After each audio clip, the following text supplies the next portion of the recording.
ஈரோடு மாவட்டம் சத்தியமங்கலத்தை அடுத்த கேர்மாலம் வனப்பகுதியில் நேற்று மாலை நடைபெற்ற திருமண நிகழ்ச்சி ஒன்றிற்கு ஊனமுற்ற மூதாட்டி ஒருவரை இருசக்கர வாகனத்தில் இளைஞர் ஒருவர் அழைத்துச் சென்றார். சுஜில்கரை கிராமம் அருகே திடீரென இருசக்கர வாகனத்தை காட்டு யானை ஒன்று வழிமறித்தது. இதனால் அச்சமடைந்த அந்த இளைஞர் இருசக்கர வாகனத்தை போட்டுவிட்டு தப்பி ஓடினார்.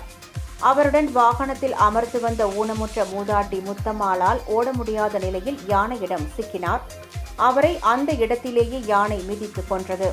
தகவல் அறிந்து வந்த காவல்துறையினர் முத்தம்மாளின் சடலத்தை கைப்பற்றி உடற்கூறு ஆய்விற்காக அரசு மருத்துவமனைக்கு அனுப்பி வைத்தனர். நேற்று முன்தினம் அதே கிராமத்தைச் சேர்ந்த விவசாயி மகாதேவ சுவாமி தனது தோட்டத்தில் உறங்கிக் கொண்டிருந்த போது காட்டு யானை தாக்கியதில் அவர் உயிரிழந்தார். அடுத்தடுத்து 2 பேர் யானை தாக்கி உயிரிழந்த சம்பவம் அப்பகுதியில் அதிர்ச்சியை ஏற்படுத்தியுள்ளது.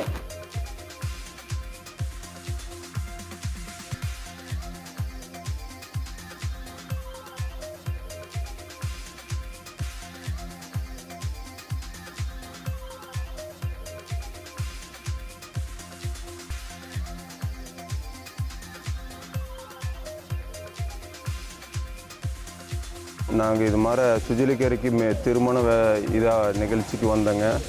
இடையில சுஜிலிக்கரைக்கு ஒரு 50 அடி இருக்கும்போதே யானை குறுக்காட்டி எங்கள் அம்மாவும் நானும் தத்தளித்து கஷ்டப்பட்டு தான் இது பண்ண. ஒரு 50 அடி இருந்திருந்தாங்க கூட எங்கள் அம்மாவும் காப்பாற்றிருக்கல. நானும் ஒரு சைடில் விழுந்துட்டேன். என்ன பண்ணுறதுன்னு எங்களுக்கும் தெரியல. அது 2 வீலருக்கு 4 வீலருக்கு எங்கள் மாமமார்களுக்கு எல்லாம் எப்படியோ இது சம்மந்தப்பட்டவங்களை கூப்பிட்டு அந்த இடத்துல இது பண்ணோம். யானை ஒரு 50 அடி இது பண்ணியிருந்தால் எங்கள் அம்மா உயிரை காப்பாற்றிருக்கலாம். என்ன பண்ணுறதுங்க, எங்கள் நேரம் அப்படி இருக்குது. என்ன வேண்டுகோள்?